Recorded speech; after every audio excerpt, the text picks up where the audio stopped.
Проектно експлоатационния срок на всички типове масивно строителство. Колко хора живеят в панелни сгради? Много хора ще се очудят, като чуят цифрата. Много хора казват, че панелите нямат общи части, както нямаш противоземетръсни шайби, нямаш каквото и да е било. Където са заварките трябва да бъдат пълнени. Това са по строителни норми, които ми се алармира, че не са спазвани. И няма как да не ги слагаме панелите в каквито и да е класации, тъй като над 700 000 има построени панелни апартамента. Нека да ги сметнем колко хора са. Да кажем, не всяко семейство от 4 души, да кажем не и от 2, да ги сложим средно 3. Сметката е проста. 7 по 3 е 21. Това са на база последното преброяване са 2 милиона и 100 000 души, което е 1/3 от населението на България. По българските закони, сега ще ви го цитирам точно как е написано.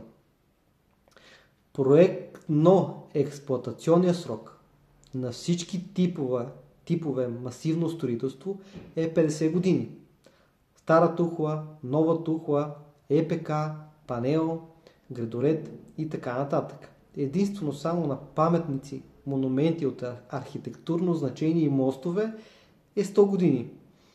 Който е писал закона, нека да излезне и да го разтълкува защо е така. Ще кажа някои важни неща за бъдещето на панелите и най-вече за тяхното съобразуване, какво може да се случи евентуално. Знаете, че преди няколко години исках да вкарат паспортизация на всички видове сгради. Отложиха го, няма да го отлагат вечно, а то е по европейска директива. В въпросната паспортизация ще се добавят най-вероятно и общи части.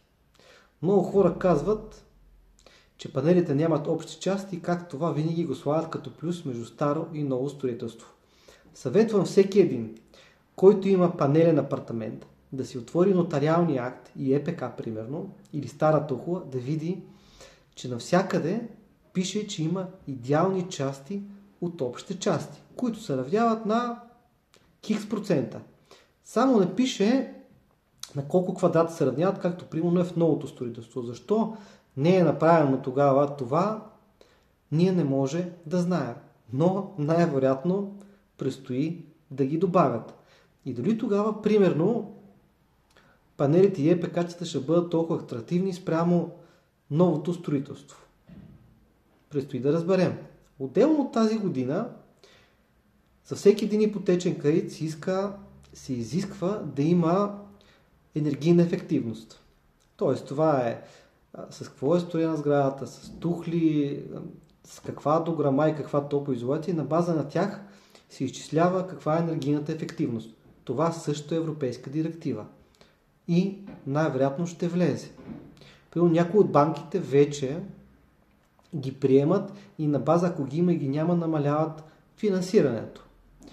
Оценките и като цяло финансирането на ипотечните кредити става, тъй като много хора не знаят, ще го обясня, става на база оценка от независим оценител, която съответната банка работи с, да кажем, с 20 оценители, един от тези прави въпросната оценка. И ако оценката, да кажем, 100 000 евро, от тази година се очаква вече за панелите да дават 70%.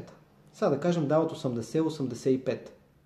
И ако стана да ги дават на 70%, какво се случва? От 100 000 евро ще вземеш 70%, а за ново строителство можеш да вземеш до 90%. Разликата е 20% повече финансиране. Най-вероятно това ще се случи за в бъдеще. Предстои да видим. Преди малко гледах обяви в Англия, тъй като съм прекарал една четвърт от живота си там. 10 години имам живени в Англия. Във всяка една обява видях, че има енергийната ефективност. Това в много държави вече го има. Така че ще разберем какво ще се случи. Иначе относно експлоатационния срок, тези очила, които ги виждате, поне половината от диоптерите са ми само от четене за панелите. Отделно където сме имали срещи с архитекти, поне дозина съм питал как са строени и какъв е експлоатационният срок на панелите. За мой късмет имаме клиент, който е бил на много висока позиция в строителни войски. Всички знаем, че строителни войски са построили не един и два панелни блока.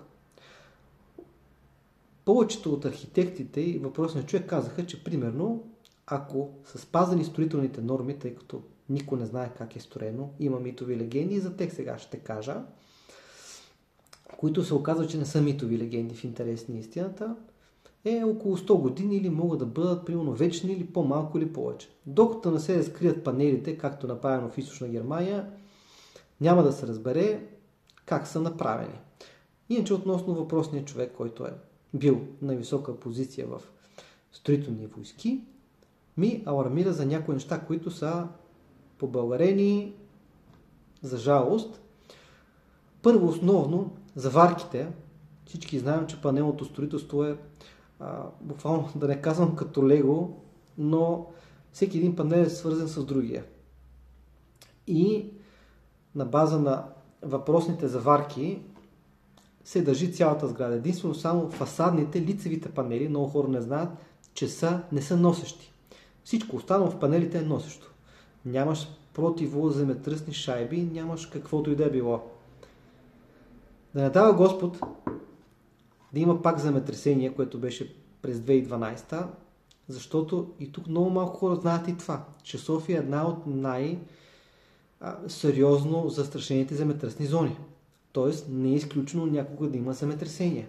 В други краища може и да няма, но тук може и да има.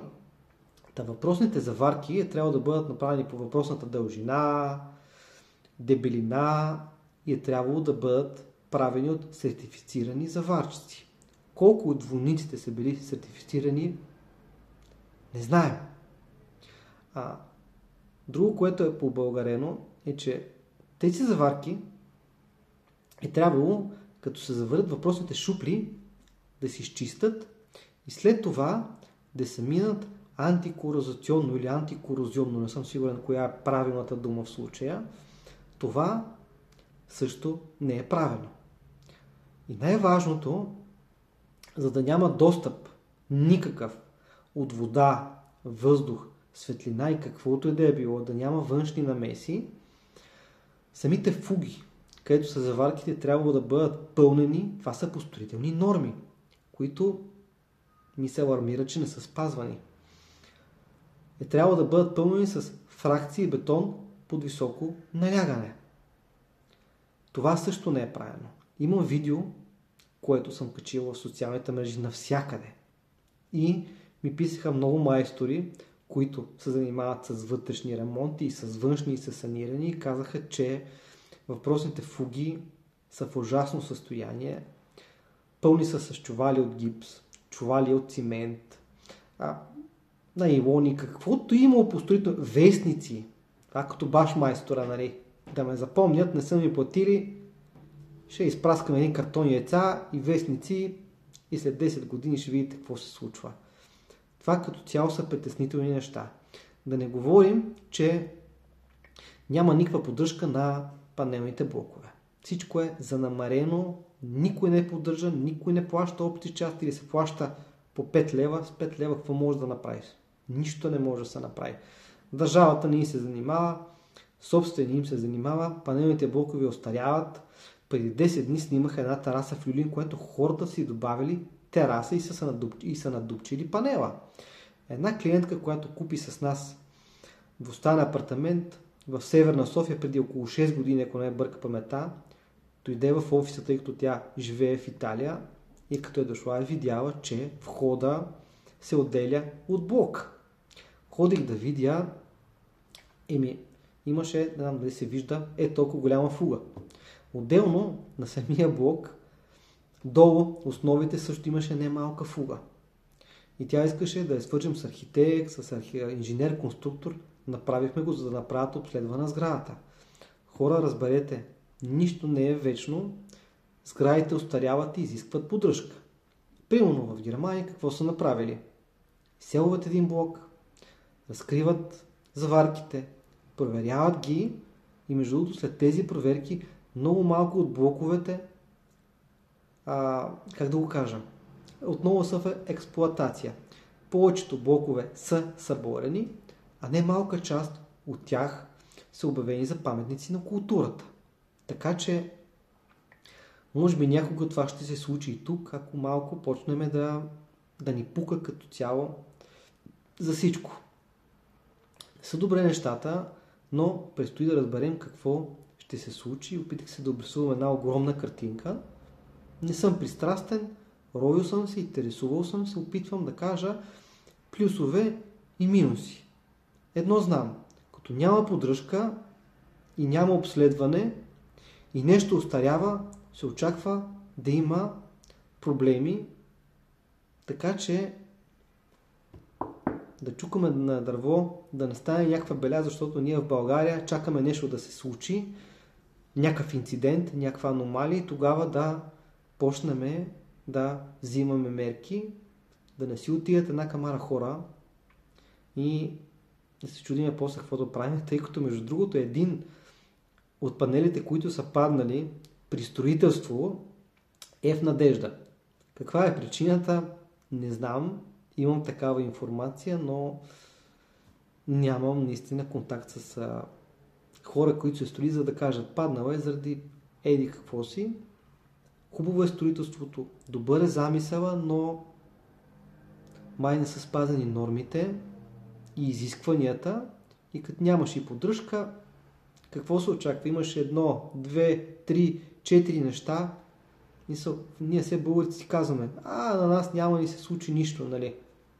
Или с извинения да не казвам какво на майката, какво има да става, ще става. Не бе хора, не е така. Трябва да сме критични, трябва да сме отговорни, за да не се случи някоя сериозна беля. Това е.